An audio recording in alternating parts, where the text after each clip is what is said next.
Gabonaises et Gabonais, chers compatriotes, mesdames et messieurs les journalistes, depuis ma dernière intervention, plusieurs événements se sont passés et je voudrais, une fois de plus, éclairer l'opinion nationale pour éviter toute dérive, ainsi que je l'ai toujours fait par le passé.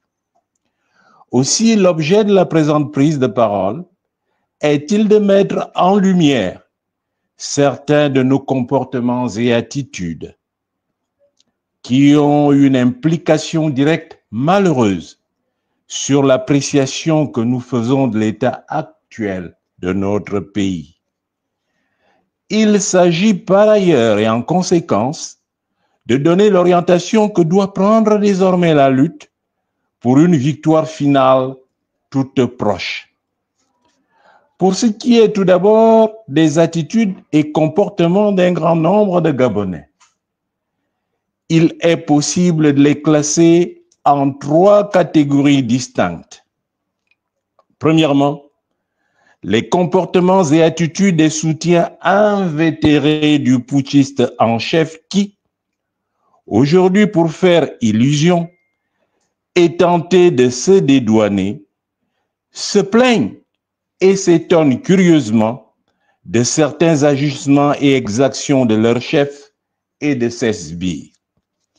Deuxièmement, le comportement de nombreuses victimes des exactions du putschiste en chef et de ses sbires, qui recourent étonnamment à son arbitrage, à sa magnanimité, voire à son empathie. Troisièmement, le comportement de nombreux autres, silencieux et résignés, qui croient que plus rien n'est possible et que le putschiste en chef, après la mascarade du 12 avril 2025, une de plus, est à jamais installé au sommet de l'État. S'agissant de la première catégorie, les soutiens invétérés du putschiste en chef, qu'on retrouve dans les arcanes du pouvoir et qui ont cautionné hier le monologue d'Angonje, puis le référendum, la nouvelle constitution et la dernière mascarade d'élection présidentielle, ils en sont aujourd'hui à se plaindre. De quoi donc serait-on tenté de leur demander?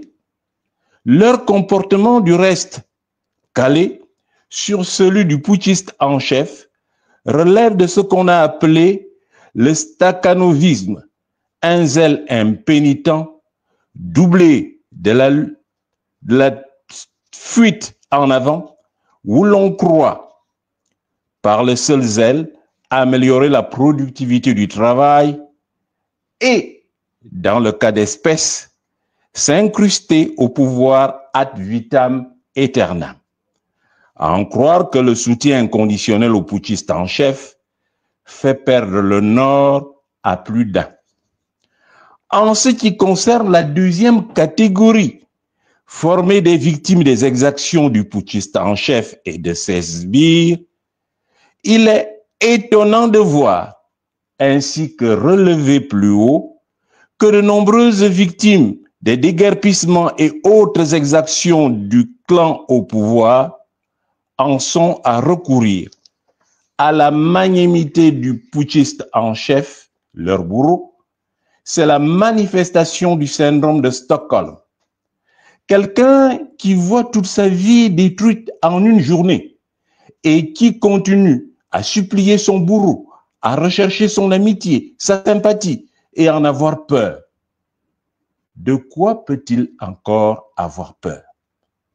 Pour ce qui est enfin de la troisième catégorie, qui comprend tous les résignés de la République, elle souffre manifestement de cécité, car elle se refuse même à regarder la réalité en face, à percevoir les mutations en cours dans le corps sociopolitique de notre pays et à entrevoir autre chose que ce dont le putschiste en chef l'abreuve par ses relais mafieux et nocifs. Ainsi que le disait Simone de Beauvoir, je cite, « Tout serait utopie si rien n'était possible en dehors de ce qui existe déjà. » Fin de citation. Quoi de plus désolant? Autant de comportements et attitudes qui maintiennent la confusion, embrouillent les esprits et déroutent même ceux qui, à l'extérieur, veulent bien nous aider. Chers compatriotes, cela ne fait aucun doute. Le putschiste en chef en est à sa fin. En moins de 3 mois d'exercice de pouvoir, et c'est incroyable, il est déjà essoufflé, sans recours, sans ingéniosité, sans structure, sans idée, sans force. Il est ruiné et vidé. Ses soutiens zélés et perfides tentent en vain de voler les idées avancées par d'autres, sans parvenir à quelque chose de cohérent et de digeste.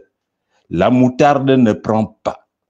Tout ce qu'il entreprend échoue et est voué à l'échec, car le putschiste en chef ne tient que sous l'instigation malhonnête et ambivalente des extrémistes du Haut-Ogooué, et c'est cela qui me donne la force d'envisager un retournement certain et proche de tendance. C'est plus que jamais le moment de prendre de bonnes résolutions. À propos ensuite de l'orientation que doit prendre désormais la lutte pour une victoire finale toute proche, je dois dire que la seule élection que reconnaît la communauté internationale aujourd'hui est celle du 26 août 2023. Mais malheureusement, on ne peut pas sauver les Gabonais sans eux. Il reste juste à choisir le moyen et la manière de faire partir le putschiste en chef, et un tel départ procède d'une négociation entre plusieurs entités, plusieurs forces, aussi bien diurnes que nocturnes.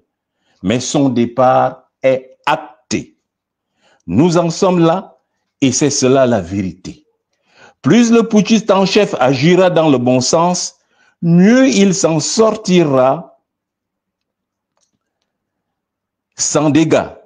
Et dans le cas où il s'entête, la solution la moins mauvaise est son départ en compagnie de tous ses complices pour La Haye à la Cour pénale internationale. Car, en plus de l'imposture, certains chefs d'accusation sont susceptibles de s'abattre sur lui et ne pourront nullement s'en sortir. Chers compatriotes, la seule option qui est salutaire et qui du reste s'imposera tôt ou tard, et quoi que l'on fasse, est la suivante. Une élection a eu lieu le 26 août 2023 et nous en connaissons tous les résultats. C'est elle qui sera bientôt validée.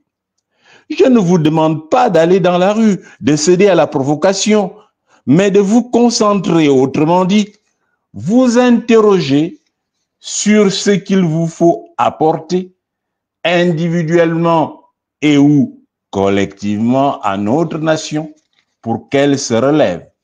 Le premier acte qui vous incombe présentement est de réclamer votre victoire de 2023 avec fermeté, mais dans le calme.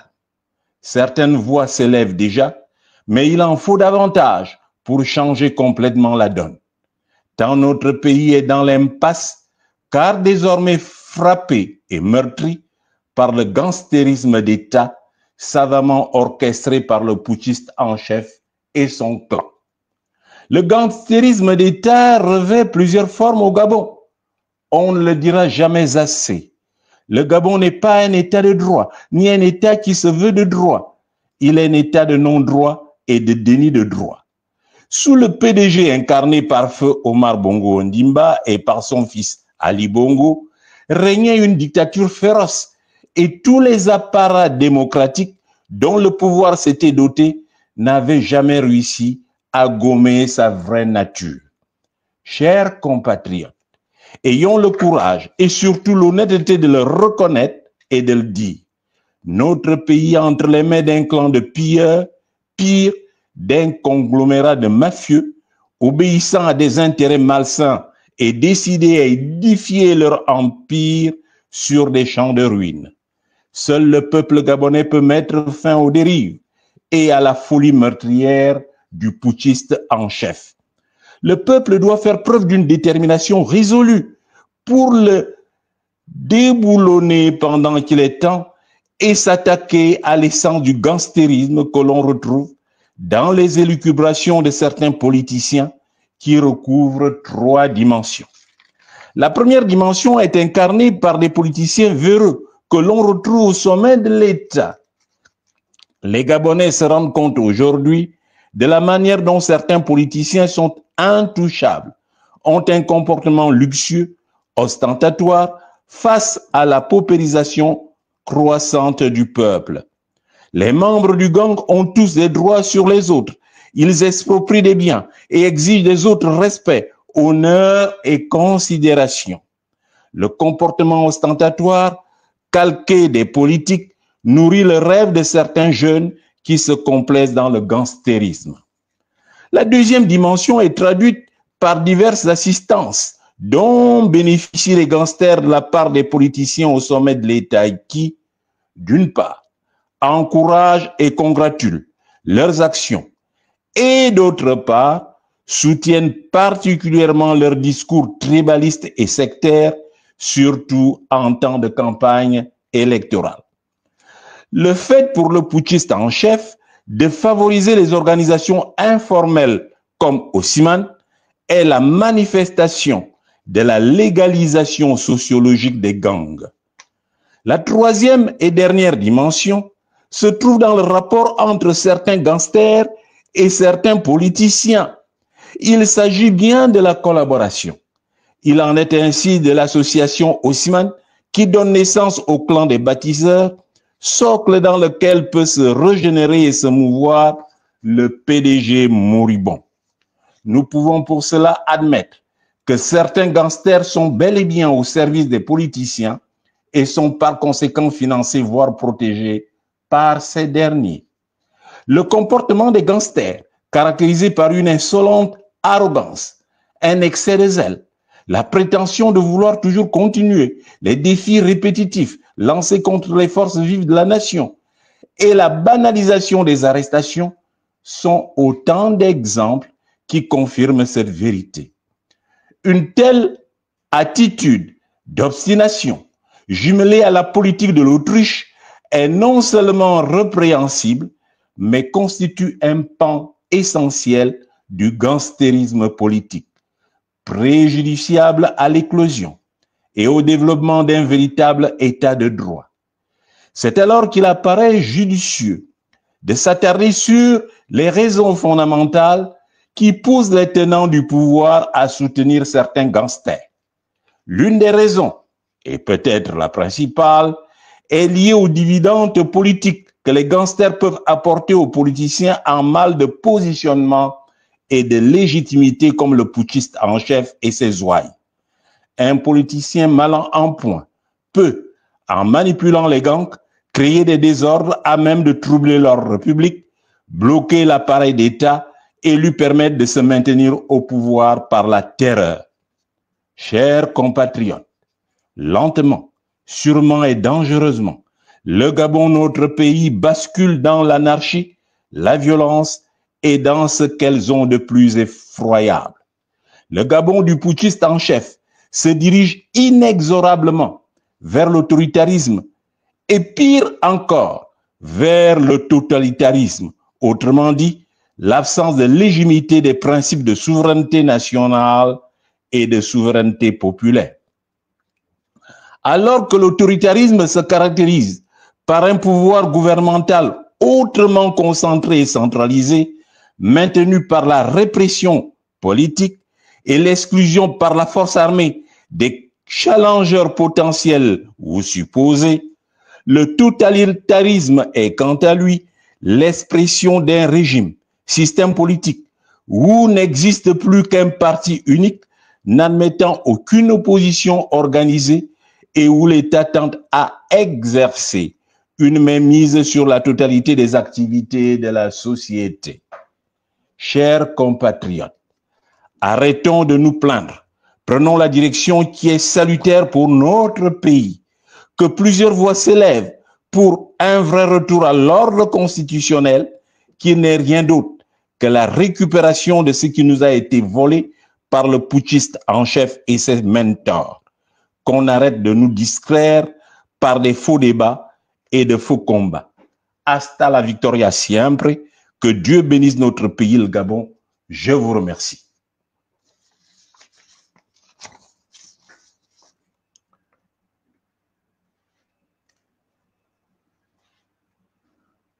Bien.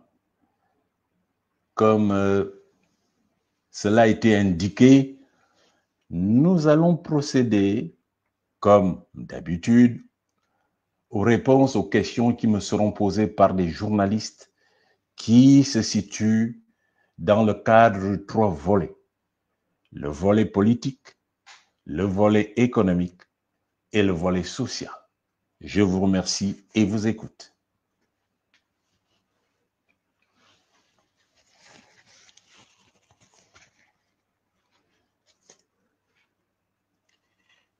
Bien le bonsoir, Monsieur le Président, Albert Ondosa, Christian Goma de La Voix TV. Monsieur le Président, on a toute une impression que ce discours que vous venez de prononcer suite à votre conférence, disais-je tantôt que nous avons l'impression que ce discours... Vous nous entendez? Disais-je tantôt que nous avons l'impression que ce discours est lui déjà connu, mais au fond... ma première question serait de savoir, pour exprimer hors du Gabon, premièrement, pourquoi vous décidez de...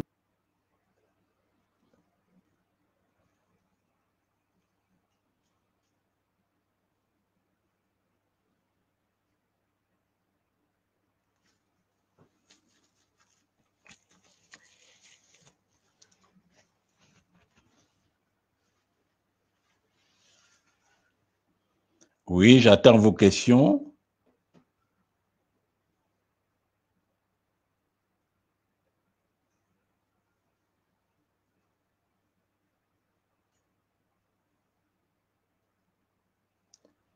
Il y a TV Africa, je crois.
Bien le bonsoir, Monsieur le Président, Christian Goma de La Voix TV.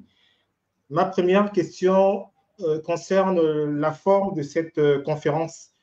Je disais en propos préliminaire, pourquoi avoir choisi de vous exprimer hors du Gabon? Premièrement, et deuxièmement, lorsque l'on entend ce discours, on a l'impression qu'on l'a déjà entendu, mais au fond, quel est l'objectif visé par rapport à ce discours que vous tenez aujourd'hui, en clair? Alors, les questions sont écrites ou bien elles sont...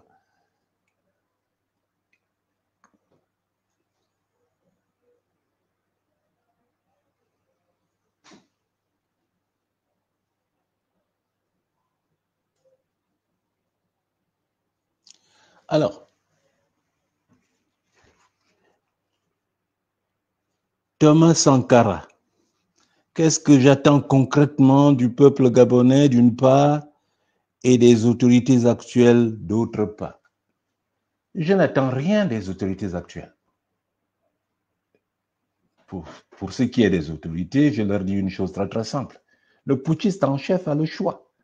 C'est lui qui a devant lui le choix, la manière dont il veut quitter le pouvoir, parce qu'il va inéluctablement le quitter dans les prochains mois. C'est lui qui a le choix. Ou maintenant il négocie son départ, ou alors il se retrouvera dans le meilleur des cas à La Haye. Je n'ai rien à lui dire. Je lui ai tout dit. Je lui ai offert une tribune pour qu'on discute. Il n'a jamais voulu. Il a tout fermé parce qu'il se croit fort. Et là, il va partir. Maintenant, quant au peuple gabonais, je dis au peuple gabonais, j'ai fait une élection où j'ai décrété 0 mort. Je ne veux pas de martyrs. Je ne veux pas que vous alliez dans la rue. Je ne veux pas que vous cédiez à la provocation. Restez concentrés et sachez que le putschiste en chef va partir, lui et ses sbires, dans le meilleur des cas, à La Haye. Donc, il faut que vous restiez concentrés et que vous ne vous laissiez pas illusionner par tous ceux qui racontent des choses qu'ils pensent justes alors qu'ils sont dans l'erreur et dans le faux. Il y a aujourd'hui de nombreux Gabonais qui servent le putschiste en chef et qui font dans la désinformation, qui font dans la publicité, mais ça ne marche plus. Les Gabonais ne marchent plus dans ce jeu. C'est nul et de nul effet. Donc, je demande aux Gabonais de se concentrer, de rester chez eux. Ils peuvent parler à travers les réseaux sociaux. Ils peuvent parler, bénéficier de l'espace qui leur est donné pour réclamer, pas parler en désordre, mais réclamer une seule chose, la validation des résultats de 2023.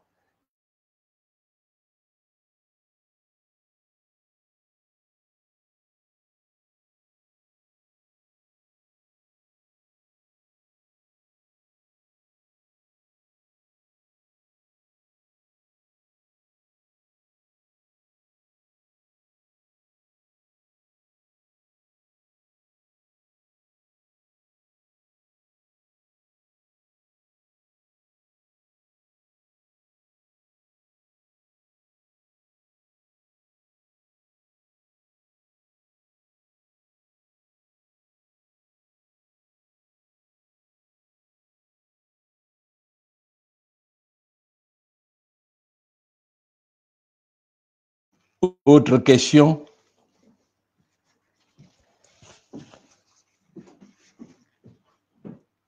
Que pensez-vous de la décision des autorités gabonaises d'interdire l'exportation de manganèse brut d'ici 2029? Ce projet est-il réalisable et quelles en seraient les conséquences économiques et sociales? Généralement, nous avons opté pour un certain ordre. D'abord, des questions politiques, ensuite des questions économiques. Mais je me permettrai de répondre à cette question. Vous pensez que des gens qui n'ont jamais réfléchi à quoi que ce soit sont capables de prendre une décision juste qui puisse satisfaire les intérêts du Gabon et du peuple gabonais? Ils n'ont pas réfléchi à cela. Le putschiste en chef ne s'est jamais préparé, il n'a pas eu de programme. Il ne s'est jamais préparé à prendre le pouvoir, mais il va dans des directions, dans n'importe quelle direction, parce que, précisément, il n'a rien de consistant, il n'a rien de précis, il n'a rien de structuré, il n'a rien d'organisé. Je ne le suivrai pas dans cette voie-là. Et en plus, c'est moi qui lui montre la direction, parce que moi, j'ai un programme qui a été accepté par les Gabonais. Ce n'est pas à lui de me montrer la direction. Il ne peut qu'aller que dans le mauvais sens. Et il amène notre pays à la perte. Voilà l'élément de réponse que je peux donner à cela. Autre question. Une élection a eu lieu le 12 avril 2025. Sur quel fondement juridique comptez-vous revenir sur l'élection? Alors, une élection a eu lieu en 2025. Je perds mon latin. J'aime mieux parler à des gens qui sont structurés. Une élection. Dès lors qu'on parle de l'élection, c'est qu'il y a un fondement juridique. Quel est le fondement juridique de l'élection qui a eu lieu? Le fondement juridique de l'élection, de la pseudo-élection qui a eu lieu, c'est le référendum. Un référendum, c'est comme la loi organique à l'Assemblée, doit avoir la majorité qualifiée. Or, le référendum n'a même pas eu 50%. Donc, c'est nul et de nul effet. Quand vous me posez la question, cela veut dire que quelqu'un qui est dans le déni de droit et dans le non-droit, je dois le suivre dans le non-droit. Mais non. La seule élection qui est normale, c'est celle, effectivement, de 2023. Maintenant, qu'est-ce que j'entends faire? Je l'ai dit lors de mon intervention. Je dis que le problème aujourd'hui est dans les instances internationales. La seule élection qui est reconnue par les instances internationales, c'est celle de 2023. Et là, il ne reste qu'une chose. La négociation est en cours pour que le putschiste en chef, et c'est lui qui va choisir la manière dont il va partir. Parce que nécessairement, il va partir. Moi, je n'ai aucun effort à faire. C'est acté. Il doit partir et il va partir.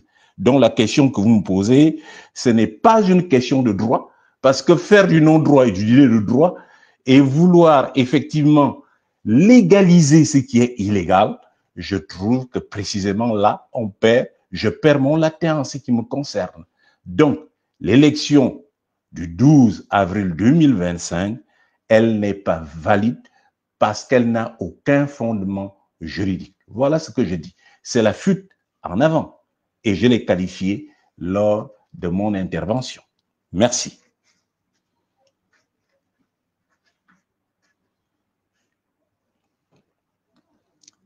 Quelle analyse faites-vous de la sortie de Sylvia Bongo contre le pouvoir militaire?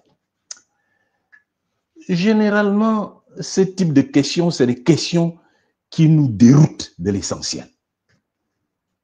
Quelle analyse je fais de la sortie? Sortie dans quelles conditions? Je n'ai pas d'analyse à faire à ce sujet. Sylvia Bongo, Noureddine Bongo ont été exfiltrés. Toujours, nous sommes dans le déni de droit et dans le non-droit. Que voulez-vous que quelqu'un qui est structuré comme moi, qui repose toute son action sur la légalité, que voulez-vous que j'en dise? Je ne peux rien en dire. Il n'y a aucun commentaire à faire à ce sujet. Maintenant, je peux vous dire ce qu'à la place, moi, j'aurais fait. Parce que le problème est politique. Le problème est judiciaire. Il est d'abord politique. Pourquoi? Parce que on sait de quoi Sylvia Bongo, Noureddine Bongo sont-ils coupables? De quoi? Un chef d'État a-t-il le droit, ou une junte militaire a-t-elle le droit de condamner quelqu'un? Dans quel État se situe-t-on? On se réfère au pouvoir judiciaire. Et là, c'est une défense. Il faut que le procès soit équitable et que ce procès ait lieu normalement. Il n'y a pas eu de procès. Il y a eu des accusations. Il n'y a pas de présomption de culpabilité. À partir de ce moment-là, je situe ça dans le cadre du déni de droit et du viol de droit. L'imposture est perpétuelle au Gabon. Et l'imposture, c'est le fait d'un monsieur, c'est le putschiste en chef. Et il n'y a rien à faire. Il ne peut que poursuivre dans des actes de non-droit et de déni de droit. Je n'ai aucun commentaire à faire dessus. Et bien évidemment, ses sbires et ses défenseurs, Ils s'appuient dessus pour vouloir épiloguer. Ils ont fait ceci, ils ont fait cela. Mais ce n'est pas la justice populaire. Je pense savoir qu'il y a un pouvoir judiciaire, qu'on les traîne en justice et qu'il y ait une défense normale. Et à partir de ce moment-là, le pouvoir politique sera fort de suivre le pouvoir judiciaire. Ou alors, dans certains cas, si besoin est, recourir à la raison d'État. Donc, véritablement, je ne trouve pas qu'il y a lieu aujourd'hui que les Gabonais ont d'autres préoccupations d'épiloguer sur ce qui, véritablement, ne relève pas du droit et qui relève du déni de droit et de l'imposture. Autre question? Quelle analyse? Oui.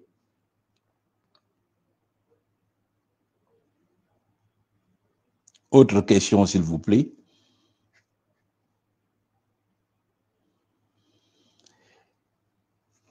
Est-ce que pensez qu'Ouligui va terminer son mandat en tant que président vu la situation économique du pays? Alors, véritablement, j'ai du mal à répondre à ce type de questions parce que je viens de vous dire que le départ du putschiste en chef est acté. Il est acté. Si son départ est acté et il lui appartient de choisir la manière dont il doit partir du pouvoir. Dans le meilleur des cas, il est là à la haie. Ou alors ça se terminera mal pour lui. Alors, par conséquent, moi, je ne vois pas ce que je peux vous dire d'autre là-dessus. Je vous ai dit que le départ du putschiste en chef est acté. Voilà ce que je vous ai dit. Autre question?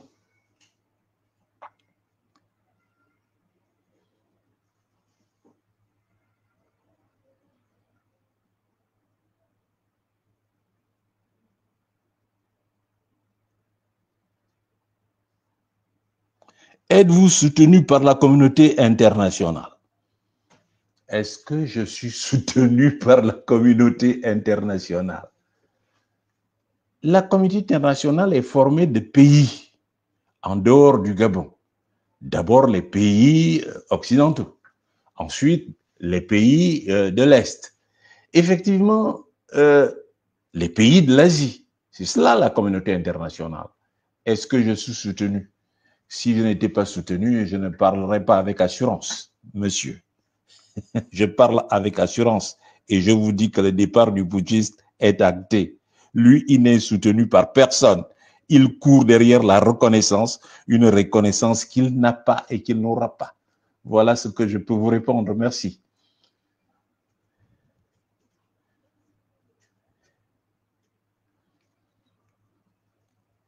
Doit-on s'attendre à des sanctions visant à isoler les autorités actuelles? Si c'était le cas, quels sont les pays qui pourraient les prendre? Pourquoi s'attendre à des sanctions? On a déjà pris des sanctions contre le Gabon, qui par commodité du gaz ont été levées à partir du moment où le putschiste en chef a dit qu'il était devenu civil et qu'il a organisé une mascarade d'élection. Mais là, les sanctions, ce n'est pas en termes de sanctions internationales, non. Oligui, le putschiste en chef, Oligui va partir. C'est ça. C'est en ces termes-là que cela se pose. Ça ne se pose pas autrement. Ce n'est pas des sanctions à prendre vis-à-vis des pays. Et généralement, ce type de sanctions, c'est le peuple qui en souffre. Non. Là, c'est le putschiste en chef et ses complices qui seront frappés. Et très bientôt. J'en ai l'assurance.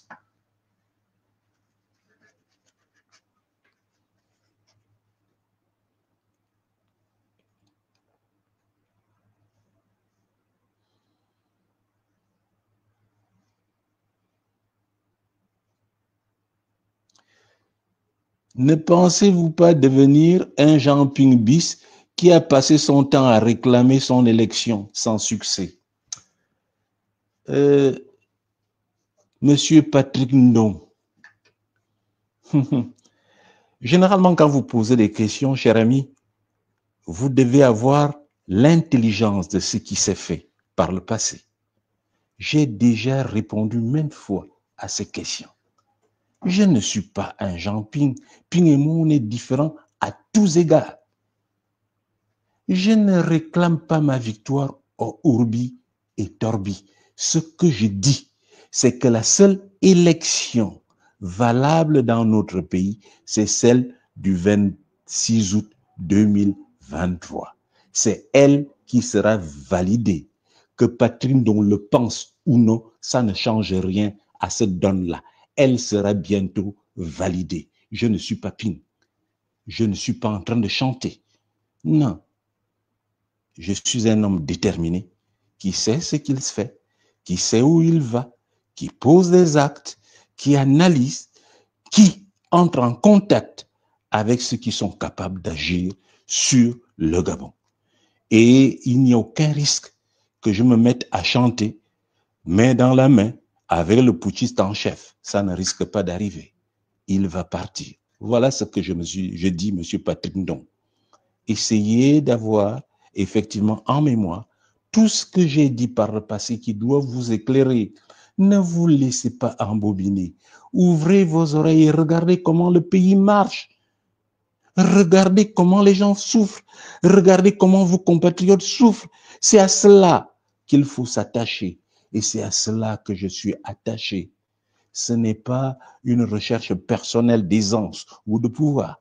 Si je le voulais, j'aurais satisfait effectivement mes besoins depuis longtemps, en toute connaissance de cause. Mais je n'en suis pas là aujourd'hui. Je n'en suis pas là. Et ce qu'il vous dit, c'est que véritablement notre peuple souffle. Et qui en est la cause? Le système Bongo PDG. Qui en est la cause? Le système Bongo PDG auquel appartient le putschiste en chef. Donc, effectivement, la venue n'obéissait qu'à une contrainte, sauvegarder les intérêts des Bongo et du système Bongo PDG. Voilà où j'en suis. Donc, la question que vous me posez, à la limite, j'y ai déjà répondu. Je ne serai jamais un Jean-Ping. Et si vous en doutez, essayez de vous asseoir, de vous calmer. Vous verrez dans les prochains mois qu'Albert Ondossa ne sera jamais un Jean-Ping.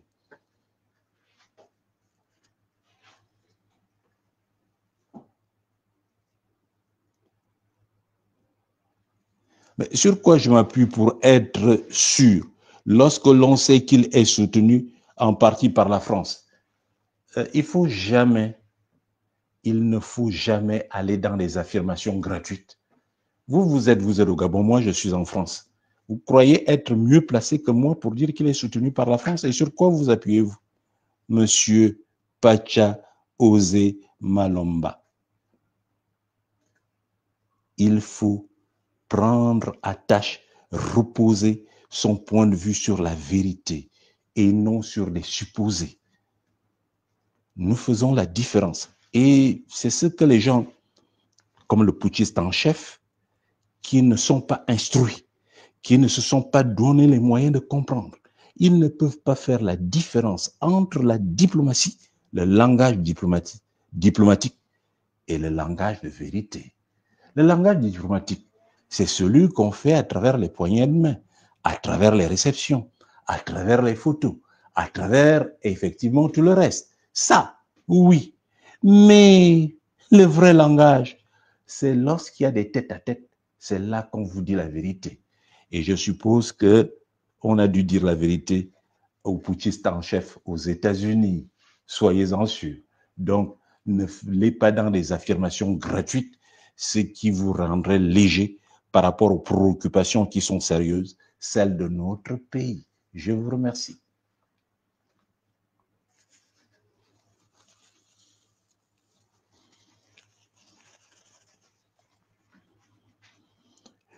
Que pensez-vous de la création de son parti politique? C'est de la fuite en avant, monsieur. Il crée un parti politique. Il organise le dialogue. Il organise le référendum.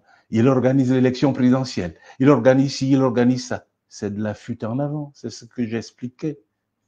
C'est la fuite en avant. Et cette fuite en avant, ça ne permet pas de développer un pays.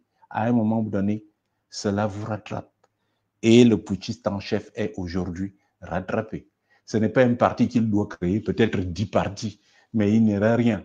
Le parti qu'il vient de créer, c'est un mort-né.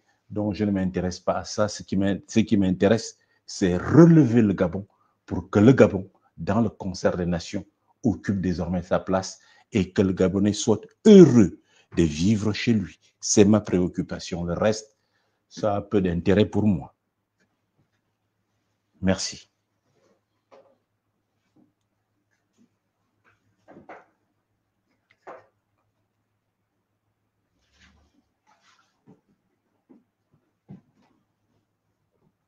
Quelles sont les réformes économiques que vous prendrez pour sortir notre pays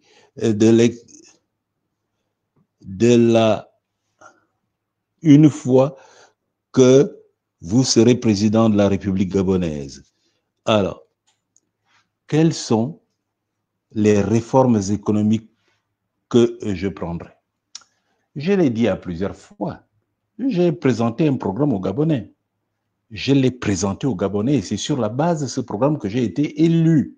Donc, pour moi, le problème ne se pose pas. Il suffit de mettre en place le programme pour lequel j'ai été élu et le Gabon va se relever. Et je disais effectivement qu'en 3 mois, le Gabonais commencera à sourire. Et je disais qu'il fallait 1 an et demi pour que véritablement le Gabon se redresse. Aujourd'hui, il faut près de 3 ans pour redresser le Gabon. Et les mesures existent, je les exposerai.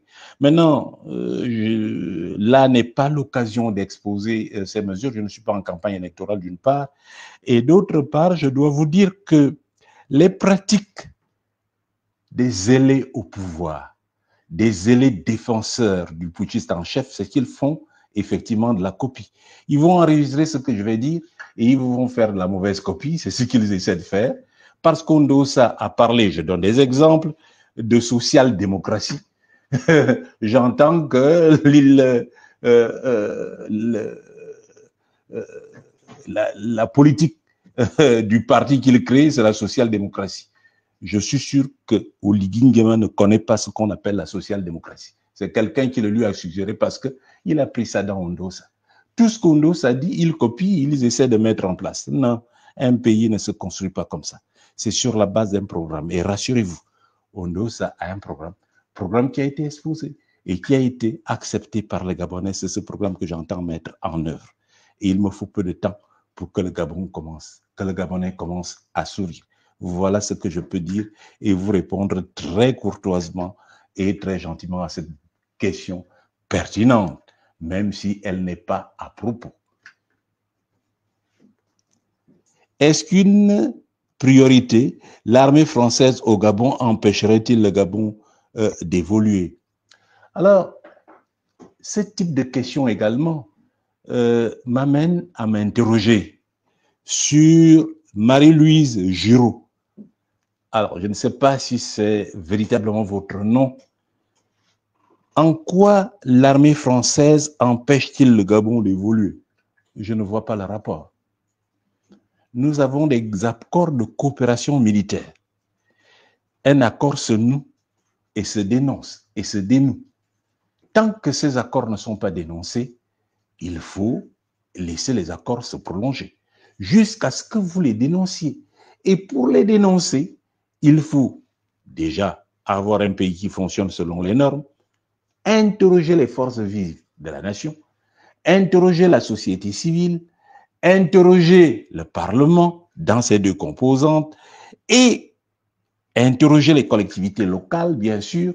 Dès lors que cela est fait, le peuple vous dira, à travers les partis politiques, qu'il faut dénoncer ces accords. Pourvu, effectivement, il y a des gens qui sont pour, il y a des gens qui sont contre. Il s'agit de faire l'inventaire de cela et savoir pourquoi, à un moment donné, un responsable politique au sommet de l'État doit prendre une telle décision. Qu'est-ce que le Gabon gagne à cela? La question que vous m'avez posée, c'est de savoir si, bien évidemment, le fait de maintenir les militaires français, est-ce que ça empêche le développement du Gabon? Je ne vois directement non. Directement non. Maintenant, c'est les apports de coopération. Qu'est-ce que le Gabon gagne? C'est une analyse en termes d'avantage-coût. À ce que les militaires français continuent à être là, qu'est-ce que le Gabon perd? c'est une analyse en termes d'avantage-coût à travers les forces vives de la nation qui amène une autorité publique qui est bien installée et qui comprend de quoi il s'agit de prendre la décision suprême soutenue par son peuple. C'est cela, l'orientation. Merci. Alors, afin de garantir le logement aux Gabonais. Alors, je crois que j'ai déjà parlé de cela et je vais vous donner des éléments. Donner un logement aux Gabonais lorsque je crois que ce module existe dans YouTube parce que précisément la question m'a été posée lors du débat avec les journalistes en 2023 lorsque je me portais candidat à l'élection présidentielle. Et j'ai déroulé ce qui avait lieu de faire et c'est toujours valable aujourd'hui. Comment on loge les Gabonais? Comment, effectivement, il faut 200 000 logements, 100 000 logements à Libreville, 100 000 logements à l'intérieur du pays. Et sur la base de quoi? Sur la base d'une enquête que moi j'ai réalisée sur la déficience de logement qui est au Gabon et sur la manière de les loger. Et il y avait toute une procédure qui a été mise en place. Elle existe dans les papiers. Je l'ai déployée à YouTube. Donc, vous avez là toute la littérature nécessaire pour pouvoir effectivement comprendre quelle est ma réponse à cette question. Et donc, je vous dis que véritablement, le plan existe, il a été écrit, il a été décliné et vous pouvez l'avoir sur YouTube. Donc, en ce qui me concerne, les choses sont claires, je vous donne les chiffres. C'est 200 000 logements à construire. Et aujourd'hui, je disais effectivement que les technologies sont telles qu'une maison de 6 étages, vous la montez en une journée. Donc, vous pouvez bâtir en moins d'une journée plus de 100 maisons. Alors donc, 200 000 maisons, ça se fait très, très rapidement aujourd'hui au regard des technologies modernes qui existent et que moi, j'ai eu le temps de vérifier et de prospecter. Voilà ce que je peux répondre, ce que je peux vous dire par rapport à cette préoccupation qui était importante pour nos populations, bien évidemment.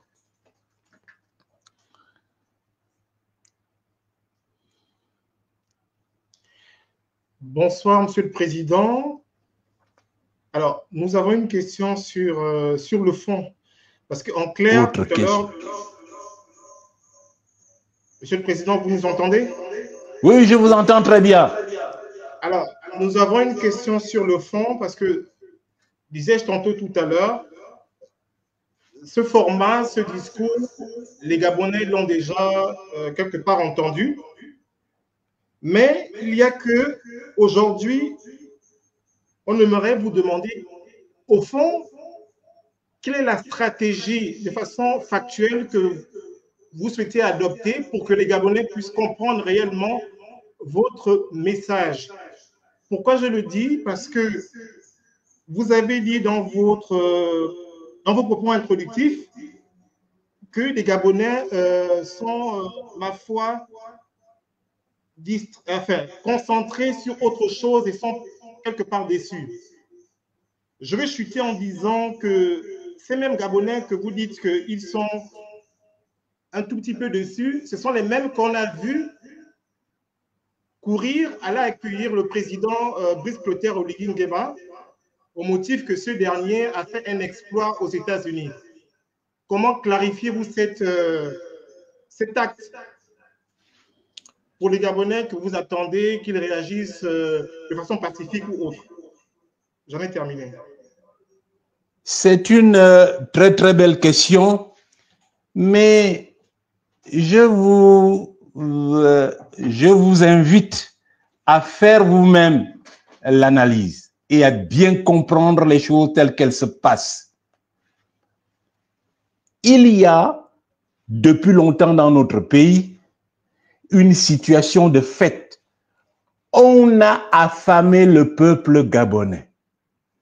Un peuple affamé fait un calcul économique simple. Entre faire mourir de faim ma famille et aller accueillir Oligui Nguema parce que j'aurai 1000 francs, 2000 francs ou 3000 francs, il court accueillir Oligui Nguema. Moi, je ne suis pas cela. Je ne suis pas cela. Donc, on a affamé le peuple gabonais. Je suis gabonais et je vis au Gabon. C'est ce même peuple qui accueille Oligui Nguema, qui crie après lui. Est-ce que aujourd'hui, Oligui Nguema, qui a été salué au départ, est-ce qu'il a le même salut aujourd'hui? Lorsqu'on met les bus à distribution, à contribution, lorsqu'on met l'argent à contribution, lorsqu'on met autre chose à contribution, ça c'est le premier élément de réponse. Deuxièmement, qu'est-ce que le peuple sait de ce qui s'est passé aux États-Unis? Qu'est-ce qu'ils en savent? Le peuple en sait quelque chose? Le peuple sait ce que Trump a dit à Oligui Nguema? Qui peut en attester? C'est toujours les mêmes médias, RT-PDG, comme d'habitude, qui disent des choses qui ne sont pas vraies. Parce que les arcanes de pouvoir, je les connais. Parce que les négociations, je les connais. Trump les a appelés. Il n'a pas appelé Oligui Nguema pour ses beaux yeux. Et Oligui Nguema sait très bien, dans son fort intérieur, le discours qu'on lui a tenu aux États-Unis. Et moi, je le sais aussi.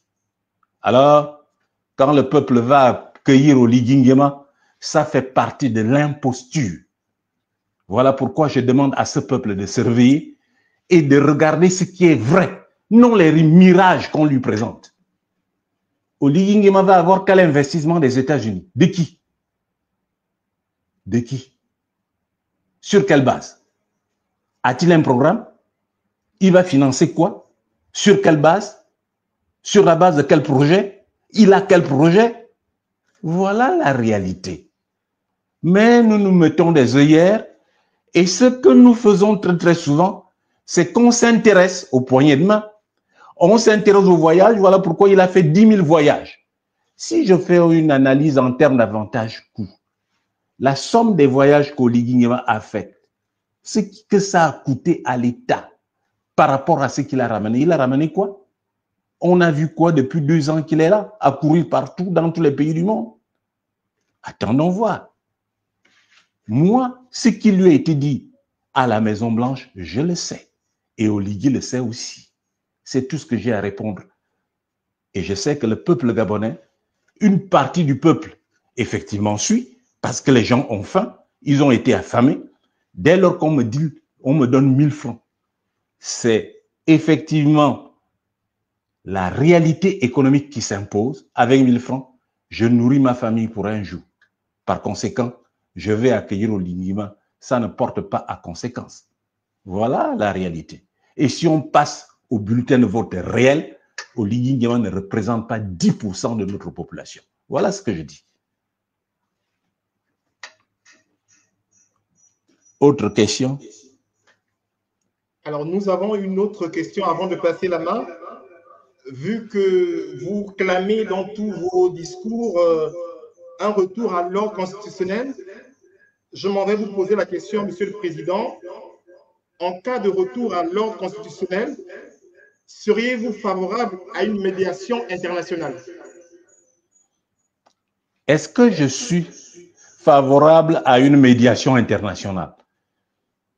Là encore, vous êtes dans du supposé, moi je suis dans du réel.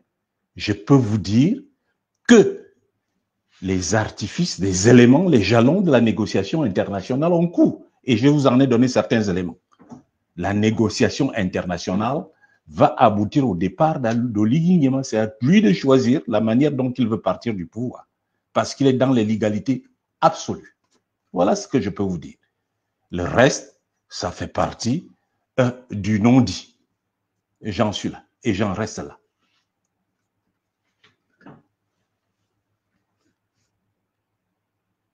Une question. Autre question, s'il vous plaît. Rapidement, et après je passe la main cette fois-ci sur le plan social. Vous avez parlé d'une jeunesse qui, ma foi, est livrée elle-même et même sacrifiée sur d'autres expressions. Mais vous parlez également de cette jeunesse qui est instrumentalisée. Motif qu'il y en a qui vont et qui récoltent les 1000 francs. Mais est-ce que ce n'est pas enfantiller quelque part la jeunesse gabonaise lorsqu'on sait que